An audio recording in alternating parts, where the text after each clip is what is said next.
What's up, guys? A little bit of a different intro today. Don't have the garage. I need to rush to this bike, so I'm just rushing around here trying to get shots done. But I'm here with the 21 Ducati V4 SP one, and we've already done a review on this bike before, but this is going to be a new review with this bike with some new features that we've added, and I'll go over that in a little bit here. But just to kind of run down the Ducati SP here, it's a very light bike at about 420 so pounds or something like that, wet, with the STM dry clutch as exclusive to the SP, the dry clutch, the carbon wheels, the brushed aluminum tank like the V4R, but it still has that 1103cc V4 engine you find in the V4 base models, V4S, and it looks like a monster. I mean, I do love this bike. It has a little accenting here, of course, the carbon wings instead of the plastic wings, and has the Italian flag there as the sticker.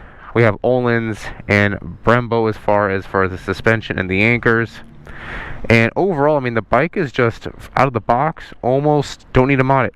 It even comes with a special number here. This is number 1076. There's a very exclusive number of these electronic Öhlins suspension as well as slide control and a lot of other electronic goodies that you don't necessarily get with the base models of the V4. So overall, an amazing bike, and we're going to try to do this bike stock, which right now it has an up map. I'm not going to say which one, but it's definitely an up map in here, and we're going to compare that to our tuning, and we're going to do that in the Dyno 63-130. Do a short review here, and I'll let you guys know how to link to our old SP review where we did this bike. This not this exact one, but one very similar to this a couple years ago. So let's get started. What's up, guys? I'm back here, Ducati V4 SP 2021. Love this bike. I reviewed one before, but we wanted to get another one just to test out some new features we have, like cylinder deactivation. Then I did do a thorough review before because we didn't put it on a dyno, so we'll get it on a dyno this time. We're gonna do everything we normally do on our reviews. We already did the other stuff, the other review, and I'll put the link for the other review up right now so you guys can see it if you haven't seen it yet. We took another 2021 V4 SP. It was one of our first reviews that we did. I ripped it up and down a mountain with the tuning and stuff like that. It felt great. So now we're just going to kind of go over the new features, so this will be kind of more of a shorter review. So to start it off here, I'm just going to go for the rideability of this thing because it's already tuned. It has another tune on it. I'm not going to say which tune is on it, but it has another tune right now. And this tune you can see has an error here. I'm not sure exactly what it's for, but I know we flashed it with hours and that error disappears, so it's fine when you tune it. It doesn't affect rideability though, it just has that weird triangle there for the warning. I'm not really going to delve into it right now because I really don't have the time. So overall rideability right now, it's okay, it's fine. This has an aero slip on it, and of course the Sprint P08. But other than that, the bike is stock. It's a V4 SP, has some nice aesthetics to it, but nothing crazy. A nice Ducati shifter, and that beautiful Ducati sound. I've been missing this stuff because oh, that guy's on the trailer there. It's burning the whole rubber out of it. I've missed Ducatis. I mean, I've loved owning Ducati. I had one of the first ones in 2018 that got shipped to California, and I love that bike. Aesthetically, when I see these bikes, it's like, oh my god, it's my favorite bike. Why did I get rid of mine? And then I think back about how hard it is to work on these things, and I go, yeah, that's why I got rid of it. I mean, even just the most basic stuff, these Italians over-engineer to the point where it's unusable. I mean, just getting the ECU is a mess on this thing, whereas in a BMW it's 1 second. This thing, I gotta pull the whole tank, and the tank is a mess to pull out of this thing as well. And then, not to mention the fairings, they don't come out very easily because they have these stupid posts that have plastic pieces that break pretty much whenever they feel like.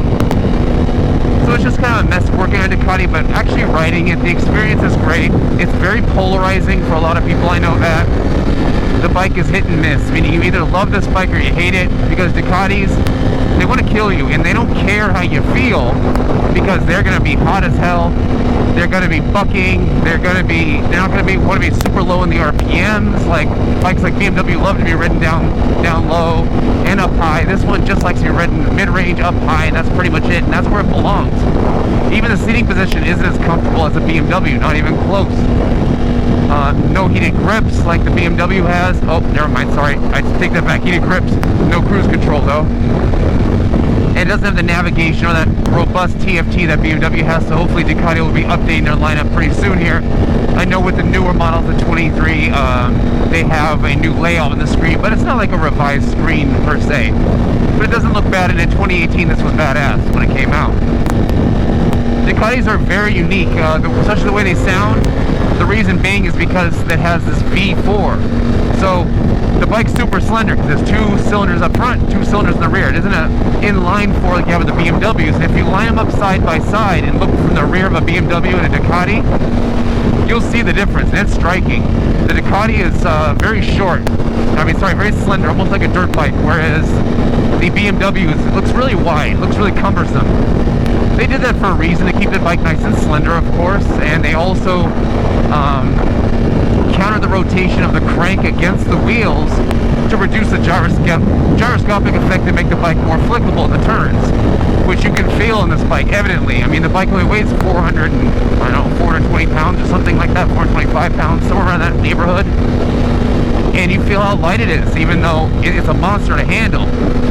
And the funny part is, the actual sound of this Ducati. There's a reason why Ducati makes it have it where the 2 front cylinders fire, and then the rear 2, and then the front 2 and the rear 2. Unlike a different firing order that would maybe feel more even on here, less lumpy. It kind of feels like you're feeling a little like lump while you're going through the RPM range. That's on purpose. That isn't just for sound. It isn't just because they like the sound of that. That's simply due to the fact that if you're going through a turn and the wheel starts to slip a little bit, the fact that it is a front and rear firing order means it'll have a millisecond to catch again instead of continue slipping. So it actually helps the traction control as well. And a lot of riders report on that, and it's amazing stuff. Ducati's always in the forefront with MotoGP. I'm never going to talk badly about Ducati. I mean, the build quality, that's one thing, but the way the bike rides, behaves, races, they're just leagues in front of everything. I mean, even when a couple years ago they started devising the rear spoiler or they call it the rain diffuser on the on the rear tire, we all know that's a spoiler to pull the bike down, and every team saw that, but there was no rule broken that Ducati went through the book on. They went through the book, they saw this isn't breaking a rule, so let's do it. Everyone tried to say it was a rule break. It wasn't, and now everybody's copying Ducati, and that's a lot of the time you'll see. Ducati has a lot of titles, they have a lot of innovation. Ducati is amazing. So just being the Ferrari of superbikes, or Lamborghini of superbikes, or whatever people want to call it, I mean, it really holds true because the bike really is amazing. I gotta say, I mean, it's an amazing brand, amazing innovation, amazing power. Now let's get to talking about this bike specifically and how it feels. Now, just like every Ducati, it's this blunt, like 15-pound sledgehammer feel rather than a scalpel. And you really feel it. And the funny part is usually on the dyno, we'll test this, Ducatis actually make a little less torque, even though this is 1103 cc's versus, let's say, a M1000RR, which is 999. Oh, you gotta love that shifter. You gotta love that shifter. The power in the mid-range is a little substandard in my opinion. I can give it everything in second gear, and it's not just trying to murder me. Which, I mean, I'm a little disappointed. That's kind of Ducati's trademark. Now, again, I don't know, I'm not going to say what tune is on this thing. I'm not going to talk badly about anyone specifically. And we'll go over how to tune these bikes and how to properly tune them. But down low, for Ducati, this doesn't feel bad at all. The shifter does not feel bad at all. But the shifter on Ducatis, of course, are picky, just like everybody knows. If I barely touch the shifter and barely put some weight on it, the owners will attest to this. The bike will literally just start bucking, like if something's broken and you try to throw you off. Now, if you're in a turn and that happens, good night. Yeah, I mean, you're in the sand at that point. So let's go over like the actual power of this thing. Second gear. Okay. That is definitely lackluster for a Ducati, I'll tell you that right now. I expect this thing to be an uncontrollable bull that I can barely hold down. That's what I want from a Ducati. That's the only thing I want from a Ducati, to be honest with you. That's what you pay for. You pay for it to murder you. And if you don't like it, you buy something like a BMW that's very tame, very civil, no drama when you ride this thing around normal. And when you want to give it the beans, it's right there with you. It comes right up in the air, but it's very calculated and computerized, whereas this is a very raw feel, like back to the roots of power, almost. Actually, I'm gonna go north. So the power of this thing is not really there, I would say. It's a little lackluster. This missing the mid-range. And I'm speaking from experience on not only the last SP, but the V4 I've owned myself. So I can let you guys know, like, from experience, this, for an SP, I'd be disappointed at 50,000 bucks. So let's get this thing over and get this thing done on the 60 through 130 here real quick and see what she does. I'm curious. All right, ready for the stock 60 through 130 Ducati V4 SP. Man, this thing is hot just idling, so let's get this done. Here we go.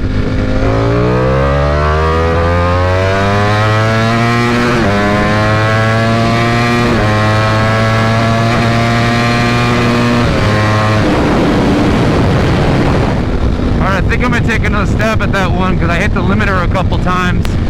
Wasn't too happy with it, so I'll just go back here, turn around, do another pass. Alright, second pass because I was not happy with that first one. Let's go ahead and get it.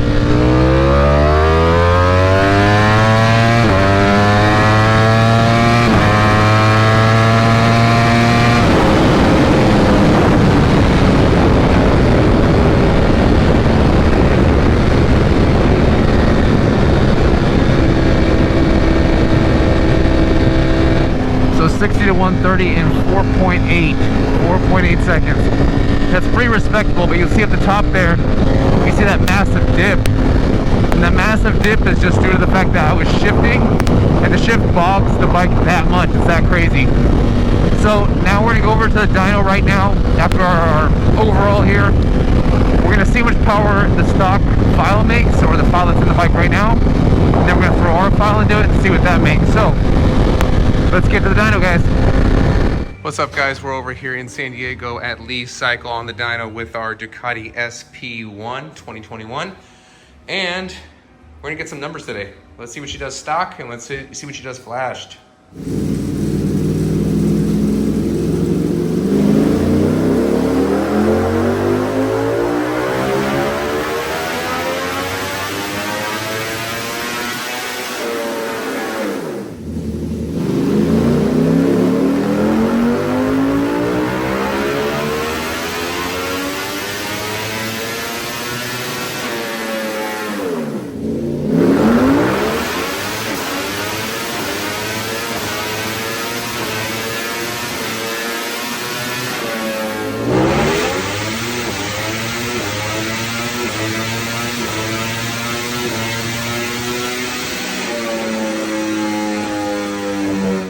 Look at that back tire. She's loving the heat. Okay, so we got some numbers here, guys. Stock versus flashed. Pretty good stuff. So here we are. And we are looking at 209 versus 200. I was trying to get that 210 number. I tried a few pulls, but it just wasn't happening today. A little bit warm here. But you can see we've got nice progress across the entire power band. Blue being our tune file, red being the stock file. Got a little more RPM up top there. I'm still running the same barrel speed. So we're just running that a little bit longer up top because every single gear is basically limited stock. It's not what it's as advertised on the Ducatis. They kind of like first, second, third have different RPM limiters, fourth, fifth, and finally 60 get everything. But we kind of changed that so it gives you a little more up top, less shifting, of course, the track, and a wider power band. So we're getting about 10 here, right here, peak to peak at the top end, which is good. That's big, especially for a bike like this. And then right here, about 10,000 RPM. We're getting a significant amount of power right there. I mean, what is that? I mean, I gotta do math in my head here. I'm not too fast with it, but that's about 13 wheel or something like that, right? That's good stuff. Even here in the mid-range where you're normally cruising around here, that's good stuff right there. I mean, that's pretty impressive. I mean, that's 7-wheel horsepower right there. Sorry, I had to do the math in my head, and I'm not the fastest today. So good gains all around. We have better throttle response. It's not as fidgety or jerky, the throttle response, but as soon as you want it, it's there. I don't even know really how to describe it. We have more mid-range power, of course, more torque. Overall, this power band feels amazing compared to stock. I mean, you can even see down here we're getting huge gains just where we're normally cruising this thing around. I mean, that's massive too. So the entire power band, gaining power, no complaints there. 91 pump gas, all pulls. We're not trying to pull any jokes on you guys here. And you can see right here on the bike, the sniffer, you can't really do this. If you see any Ducati tuner that's using a sniffer, and they're like, oh, this is how we tuned the sniffer, that's not how you do it. We do individual cylinder tuning on this bike. You have to do all 4 cylinders in a Ducati. That's really the secret to making a Ducati have power. I mean, look at this AFR I took with a sniffer. It's laughable, look at this. There we go, there's stock right there, and there's our tune file. Usually sniffers down low kind of suffer, and you can see it's just pulling in all kinds of crap right there. But then you see up top here, it starts separating and going through there. It's not really horrible, but you really should be doing individual cylinder tuning with Ducatis. I mean, that's really how you make power with these things. That's kind of the secret to make power with Ducatis. So I'm really happy with these gains. Can't wait to take her out and see what she does. All right, guys, we are back. And this bike is now a handful. It is rough to ride. I like it. I mean, watch this thing. That's ridiculous. I'm babysitting the throttle, just making sure I keep it on the ground. The bike now feels how a Ducati should. I mean, before, if I get on second, it wouldn't do anything. Now, second gear, ramp in the air. That was ramp in the air. I mean, I was hovering the tire a little bit, nothing crazy, but that thing just stayed hovered in the air while I'm throttle controlling it. That's how a Ducati should feel, like madness. Big improvements there, and you guys saw on the dyno how much we gained. Big improvements, and the funny part is this bike makes one wheel torque less than the M1000RR we just had in the dyno. That's hilarious, to be honest with you. Especially with 1103 cc's, and you can attribute it to BMW shift cam, but still, this bike feels like a monster.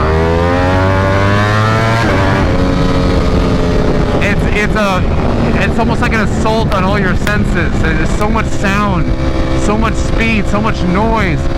The bike wants to throw you off. It's amazing. This is how a Ducati should feel. And of course those bangs and pops while you're shifting, they sound amazing. It sounds good. Super happy with the way this thing turned out. Nice linear power bands now. In the mid-range, this is what everyone likes about Stage 2. It almost throws you off the back of the bike. There's so much mid-range. It feels amazing. Amazing, amazing. When you twist the throttle, it's gone. I mean, I can't get enough of this.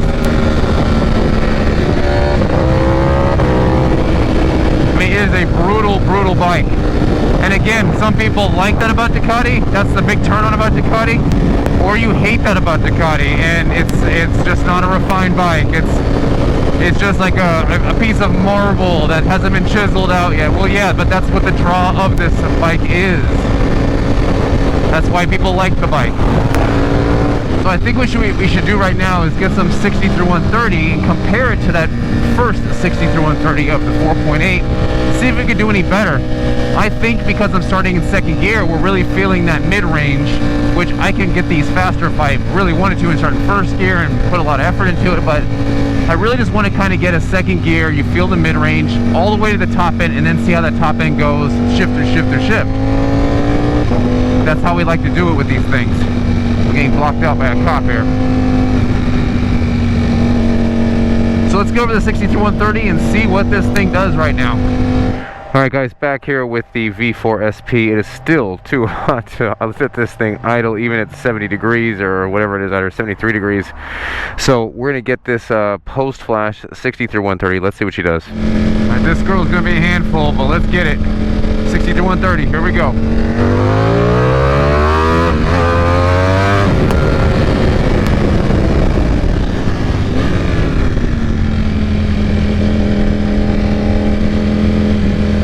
She's gonna be a handful. Let's get it. 60 to 130.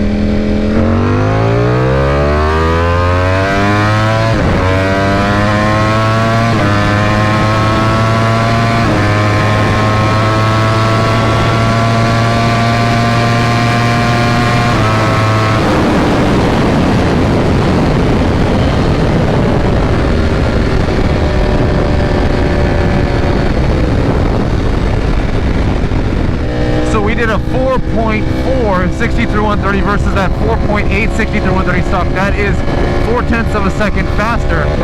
And I did 2 tries with the first one. I just did 1 try with the flashed one. So of course I go make that faster, and of course there's also a difference in 1 degree on the slope, which is pretty big. As far as the slope goes, that was more of an uphill slope on the after flash, or with flashed. In stock, it was a downhill slope. So I always give the benefit to the stock flash, so you guys can't sit there and trash, just be like, well, you guys are manipulating conditions, blah, blah, blah. I always give the handicap to stock stuff. So 0.4 of a second is pretty big, and I can pretty much attribute that to the mid-range and top-end power we've added to the bike. Pretty happy with how this bike is right now. It's nice and smooth down low, just like it was before. The tip-in isn't insane. Of course, you can control that with electronics on the bike, as well as many other parameters. The electronics are actually very good on Ducati, even though it looks archaic. But they're very good. Are they as good as the M1000 or S1000, the new stuff? I don't think so. Especially as far as the wideband control goes and stuff. Ducati's still in the past there, but what is this guy doing? What are you doing? So throttle control down low here. I'm taking this thing downtown San Diego just to see how the throttle control is down low. It's for fun, because I'm doing a change of scenery with us, and really not going that great, because this is all just stop and go with boring stuff. I mean, look, this building's cool, whatever. Probably take it down to Coronado or something, just cruise it around, see how it feels. But I'm just trying to show you guys the overall rideability of the bike is great. And really what the benefit here is, you're going to get that brutal mid-range and top end. That's what the flashing's for. And the individual cylinder tuning. Individual cylinder tuning is key when you're doing a Ducati. I mean, it is key. Doing just sniffer readings and stuff like that is not good for Ducati. It's really hard to do individual cylinder tuning, because not only do most people not know how to do it, most people don't have the equipment for it either. They can't even figure out their sniffers half the time. And I'll be going over that in another video here, about exactly how to dyno a bike, how to do it properly, what you see, how to manipulate a dyno. Even on the same file, we can get a variance of, over 10 wheel horsepower. It's wild. So I think I'm going to get out of downtown here so I can do my wrap up on the review. Alright guys, so let's wrap up the review here. Overall, I feel the bike stock, or with the last map it had on, it just had a real lack of mid and top range. Other than that, I feel great, but I'm not getting what I paid for with Ducati. I'm getting all the heat, I'm getting all the uncomfortableness, but I'm not getting the power. And the Flash really changed that. And it's nice and smooth power right here. I'm on and off the throttle. It's not bucking, it's not jerking. Now, of course, Ducati, low in the rev range, like 3,000 RPM, it's gonna buck, it's gonna jerk. That is not a Ducati's wheelhouse. They just don't like being around that RPM range. They're more for mid-range, top-end stuff. That's what a Ducati is for. So if you get this bike for stop-and-go traffic, this ain't the one, guys. This is not the one. I would definitely get something else. But if you're taking this thing to the track, if you're just like going the freeway riding, top speed stuff, or just racing in general, this is a great bike. It's an amazing bike for that. I do not like it in the stop and go stuff. It is way too hot, man. This thing just produces so much heat. People complain about the BMWs, and man, this is another level. So back to that power. We're just getting a lot more power. It's good power. It's not the power you get from just a sniffer. It's individual cylinder tuning. I can't stress that enough. I know I've said it enough times. But it really makes a huge difference, because this bike, if you sniff one cylinder, just sniff the rear cylinders. The rear and the front do not read the same AFR. They're not the same. And even the individual cylinders do not read the same. We did that when we did our own bikes. Back in 2018, we sniffed these things.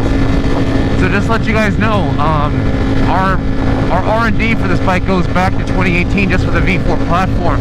And not just the V4 Panigale, but we have the V4 Street Fighter, the Multistrada, even the Diavel, which has a nasty, and I mean nasty problem with it. When it's in the mid-range and low-end stuff, it deactivates the 2 cylinders out of it. So you're only running on 2 cylinders. It destroys the low and mid-range of that bike, and the V4 platform itself, which is so characteristic of that massive torque you have in the mid-range. So we can actually help those new 2023 Diavel customers get their power back. And so that's what I mean when we control this cylinder deactivation. If you're a race guy, for example, you can email us and say, hey, I want it completely off the bike. I don't even care if it warms up. I'm pulling the fans off this bike. Everything is just for racing. Cool. We can handle that for you. We can turn it completely off for if you'd like. We have complete control over cylinder deactivation now. We just turn it on when the bike gets hot, because I tested this thing, and if I ran it for 30 minutes, I mean idled for 30 minutes, it was on 4 bars, which is too hot for this bike. And I said, hey, let's throw the cylinder deactivation at a certain temperature so we can ensure that if someone does leave their bike idle for 30 minutes or whatever, it's going to be safe. And that's what I mean when we test this thing. It's not just on the dyno, it's a very thorough testing. So that's going to do it, guys. I'm going to get this thing wrapped up and back to the owner, and it's on to the next bike. So see you guys in the next one.